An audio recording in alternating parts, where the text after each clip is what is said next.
Believe it or not, the sustainability shift is on. Many of you all around the world are working hard to make this happen. Thank you. Together, we can pave new ways forward.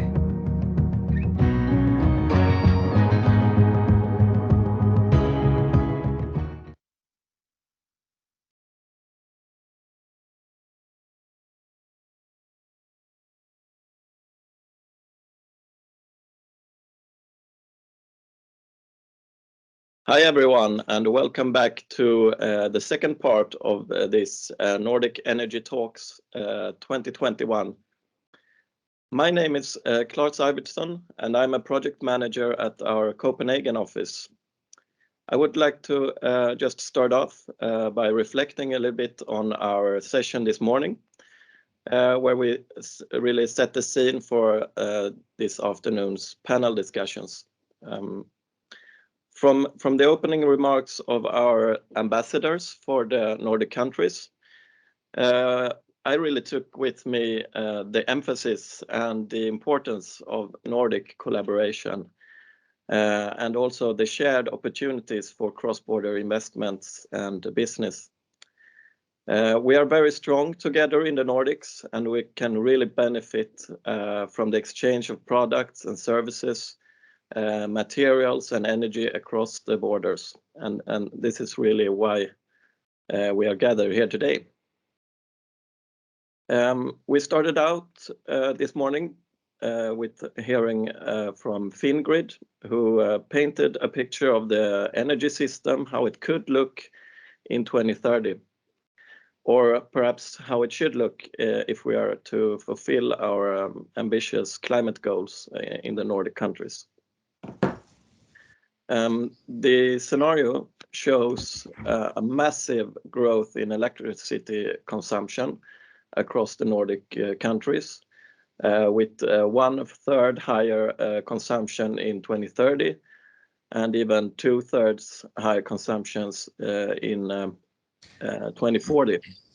And this is a lot due to electrification of transport, the growth of data centers, production of hydrogen and power to X and green fuels coming to market. And this is really quite remarkable. And of course, to meet this growing demand for electricity, we would need huge investments in onshore and offshore wind and solar power, for example, to meet this demand with new renewable energy sources. Ingrid also pointed out that the Nordic is and will continue to be a good destination for industrial energy-intensive investments, with forecasted 1/2 the electricity price compared to the European continent. So this will hopefully continue if we just make the right efforts and investments going forward. We had a few guests with us this morning, and Hitachi started out with confirming the role of electrification as key to phasing out the fossil fuels, and also not least the need for speed up to 2030. 2030 is a very important year and target, and that we need to have come quite far to reach the further goals further down the path, so to speak.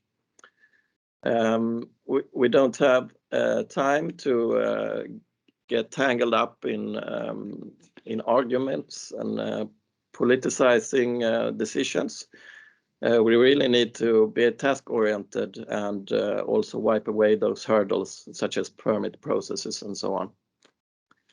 Furthermore, NKT Cables pointed out the risks of the industry capacity being drawn also increasingly now from the Asian and American region, and the bottlenecks that may occur if we don't invest enough in the grid to be able to connect all the new energy sources.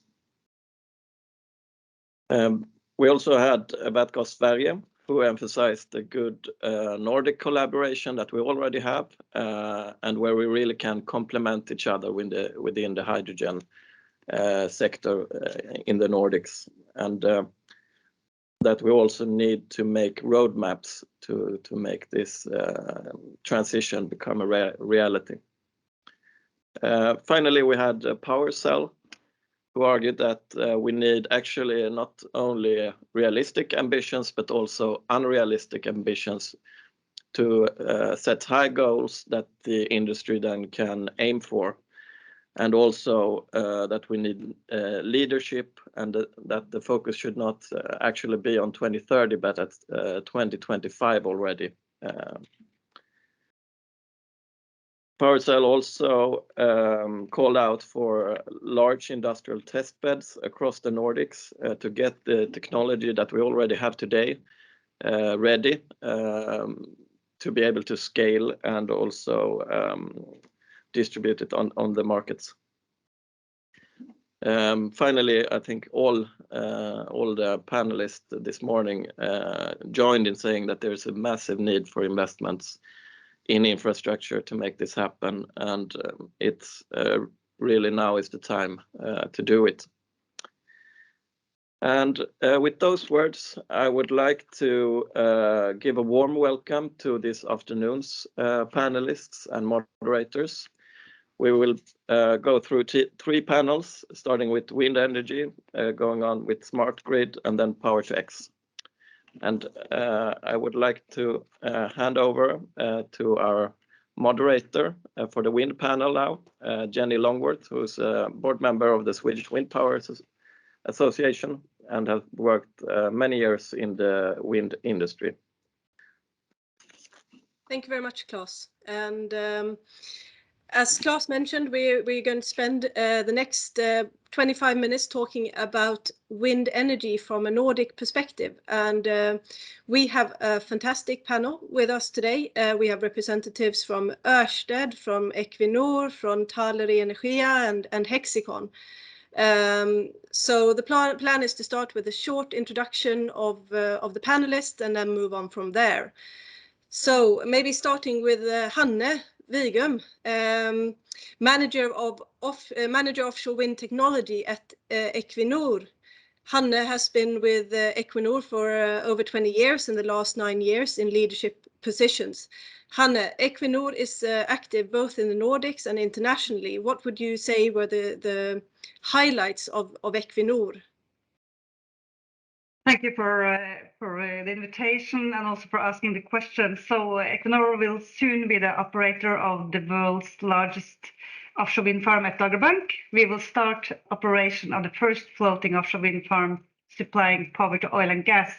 And we're also developing a pipeline project that will enable us to grow to 12 to 16 gigawatts by 2030. So huge ambitions and very exciting times. Thank you very much, Hanne. Then next we have Ulrik Stridbeck, Vice President and Head of Regulatory Affairs at Ørsted. Ulrik has had a long career within Equinor and prior to that worked for the International Energy Agency. Ulrik, Ørsted is one of the leaders in offshore wind. What would you say was Ørsted's main achievement? I would start to say that I have never worked in Equinor, but in Ørsted. Thank you. Sorry. So Ørsted came from being, I suppose, a normal conventional utility, fossil-based, burning a lot of coal, into becoming a renewable energy major. That's at least our ambition. We're the largest developer of offshore wind in the world. We have completely transformed our business from fossil to green. We will quit coal entirely in 2023, and we inaugurated the, until now, world's largest offshore wind farm off the coast of UK last year, and we will break the record one more time next year at the Hornsea development. So we do a lot of offshore wind. we will now dive into also hydrogen, and we are expanding also fairly rapidly in onshore wind and solar PV. Thank you very much, Ulrik. Moving on then to Jenny Holmström, who is investment manager and legal counsel for Taleri Energia, as well as being vice chairman of the Finnish Wind Power Association.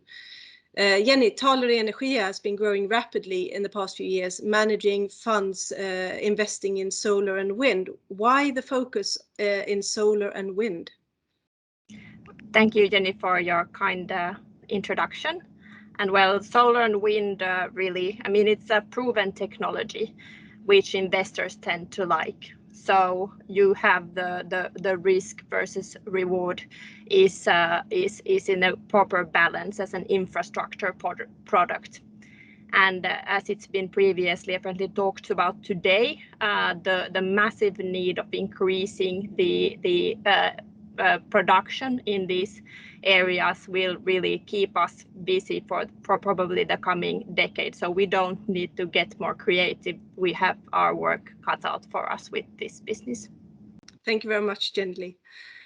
And then we have, finally, we have Henrik Balchevsky, who is a business developer at Hexicon.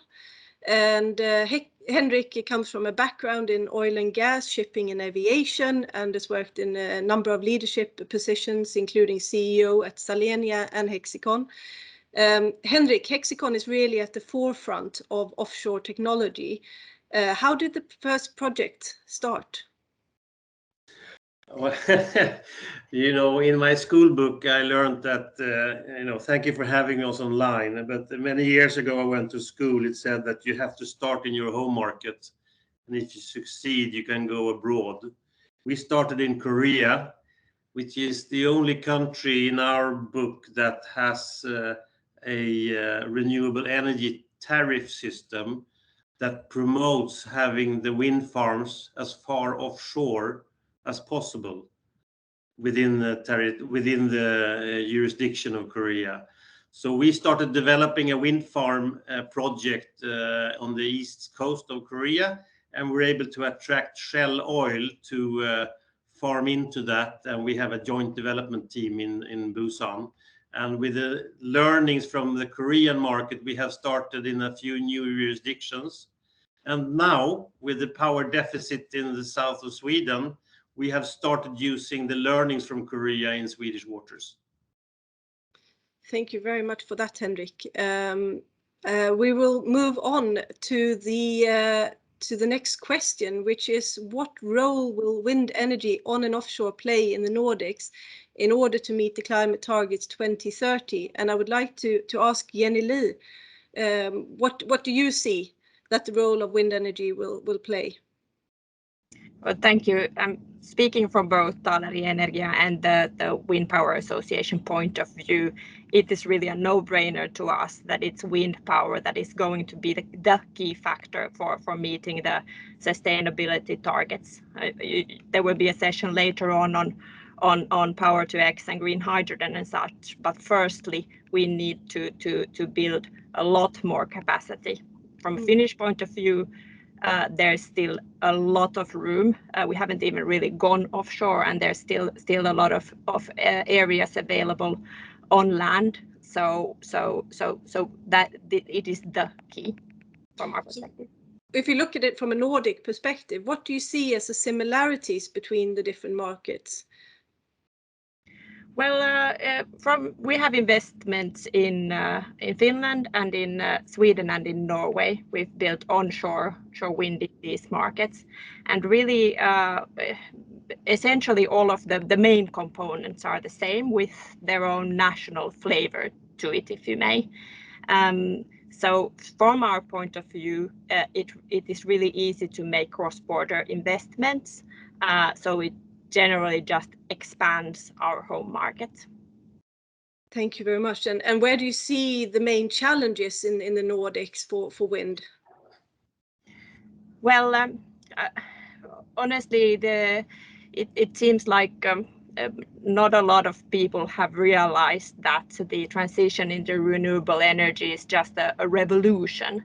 It's a shift of paradigm, if you may, where the impacts are broad and not just in the core of our own industry, but the wake effects is all over the playing field. So there are bottlenecks all along the way. And I think that these bottlenecks are slowing us down.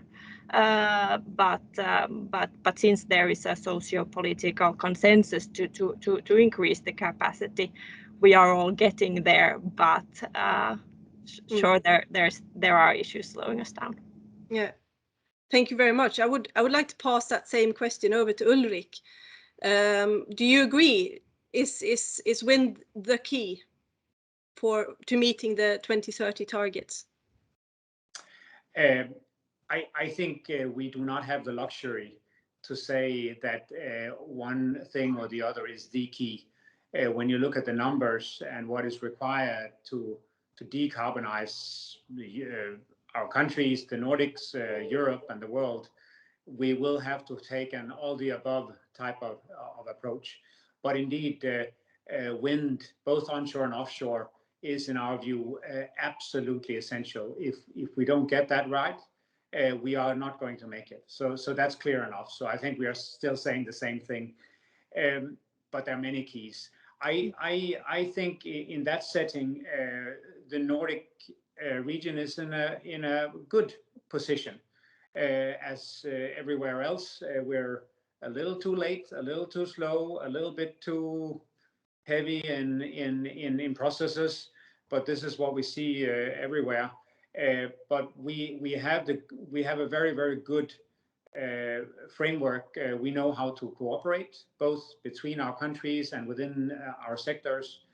We have fantastic resources, both onshore and offshore, and we know how to deal with each other. We have an internal Nordic electricity market, for example, that works really, really well. So we have it. We are in a good position, but it's also a responsibility, because if we fail with our fantastic resources, it's quite likely that Europe will also fail. So it's both an opportunity, but it's also an obligation that we have. And what do you see would be the main challenge? Of course, I have most insight. My company has most insight in the Nordics on offshore wind. And here we are seeing that Denmark has been at it for some years. Denmark has fantastic resources. Norway has announced, Sweden has now also implemented an agreement made several years ago. Finland is looking into it. So we are getting there, but all in all, the risk at least is that it gets too slow. There are too many obstacles in getting the permits, finding your way through the maybe conflicting interests of the defense, of the other environmental concerns, other permitting issues. So it's a decisive moment, I would say. Yeah. And Jenny, Lee, and Ulrik, any final proposals or comments from a Nordic perspective? How do you think we could overcome these challenges that we have?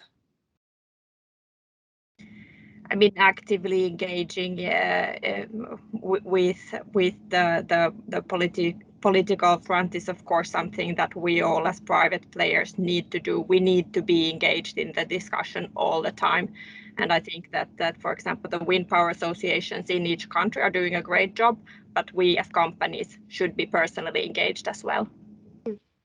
Yeah, I would add, I agree with that. I would add that I think we have a joint responsibility to talk about this not as an issue for the wind sector. We're just the humble servants of society. This is really about long-term industrial competitiveness of of the Nordic societies, of heavily industrialized Sweden, of heavily an economy in Denmark heavily dependent on logistical companies, Norway heavily industrialized, and so on, Finland as well. If we don't get this right, our societies will come to suffer because of lack of clean electrons. That was one, and then secondly, there is no reason to repeat mistakes across borders. For example, with offshore wind, Denmark has learned a lot.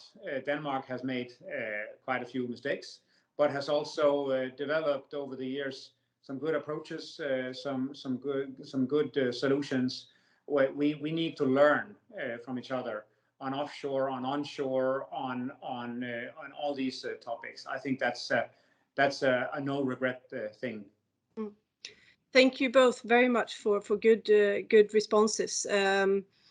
Moving on a bit to collaboration between companies in the Nordics today. Maybe Henrik, you work in more than one country in the Nordic. Could you give an example of where you see collaborations happening? Well, you know, it's a privilege to be part of this panel with very large companies, even though we have capitalized our company with 400 million Swedish crowns in the last 12 months, and we've taken it to the Swedish stock market. We're still a small player, independent player. So collaboration is part of our DNA. If you're going to be present in the offshore wind industry, it is only through collaboration. And let me give you one example. We have a Swedish patent for what we call twin wind, a large floater with 2 turbines on the same unit, which is a little bit disruptive. We're going to start construction within 12 months in a Norwegian shipyard. Equinor pioneered this industry in 2009, and there's the Met Center in Norway is the best test area in Europe for new technology. And we will do that with second-hand turbines built in Denmark that we have bought from a Finnish onshore wind farm that we will dismantle in the middle of next year and bring to the shipyard in Norway. So our future, our destiny of Hexicon is in the hands of Nordic collaboration. Thank you very much. And do you see any potential for new Nordic collaboration opportunities in the supply value chain? For sure. And let me give another example. When we set out to start our screening of sites for commercial wind farms in deep waters in beyond the horizon in the Swedish waters, we invited Norwegian Aker Group to join us, and happily enough they accepted. So we have put the whole project into a company by the name of Freya Offshore, and that company is 50-50 Swedish Hexicon and 50% Aker Offshore Wind in Norway. And the vast offshore wind, or the vast offshore experience over 50 years, where wind over the last several years, that within the Aker Group adds the technology support that will make us able to execute fairly complex projects of large scale in Swedish waters. We would never dare to do this in a commercial scale on our own, and both culturally and language-wise and business acumen, I think it is it's a very strong synergy between Hexicon and Aker Offshore Wind to succeed with this in Swedish waters. So you're saying find the right companies with the right expertise and partner up? Yes, you have to be very good at scrutinizing how you create a long-term win-win situation. And then you have a tremendous synergistic potential. Thank you very much, Henrik. I'd like to ask the same question to Hanne, starting with where do you see collaboration between companies in the Nordics today? Very much intelligent is said already, but I can add that, of course, in the Nordics, we have a proud history of collaboration. And even though we're a relatively small countries, we have large offshore wind developers with very high visibility in the global offshore wind scene. So it's still a young industry under rapid development in our region, as already mentioned. And of course, as developers, we have common interest in contributing to develop this into the best for society and at the speed needed. So we are competitors, but of course we also meet and discuss today. And I think there are areas where we could strengthen collaboration, such as safety and sustainability, that will be even more important in the future and also beneficial for the whole industry. When you mention safety and sustainability, do you see there's any potential there with regards to the supply value chain? And if so, could you expand on it a bit?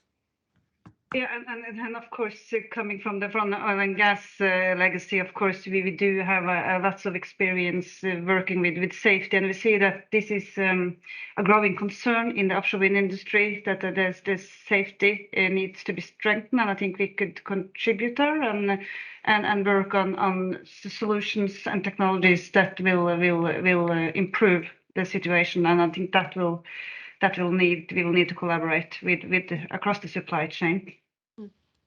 Thank you. And yeah. Yeah. No, thanks. So is there any last words from Henrik and Hanne on how can we improve this collaboration? We have some collaboration, we see possibilities. How can we improve it? Well, I think that the first of all, both Equinor pioneering floating turbines already 2009, and Ørsted being such a formidable force in offshore wind, perhaps a latecomer into floating, but at least I know you are starting that route as well. I think that there's a lot of possible learnings from each other's angles, and especially when you go to the enormous amount of new markets that are still totally virgin when it comes to offshore wind. They have not been able to get started for the simple reason there are no shallow spots. It's only deep waters. But I think that if there is a Nordic synergy between size, scope, and skill set, I'm sure we can find a few of us working together in new jurisdictions. And that's something I'll be happy to explore, but after Christmas and not before.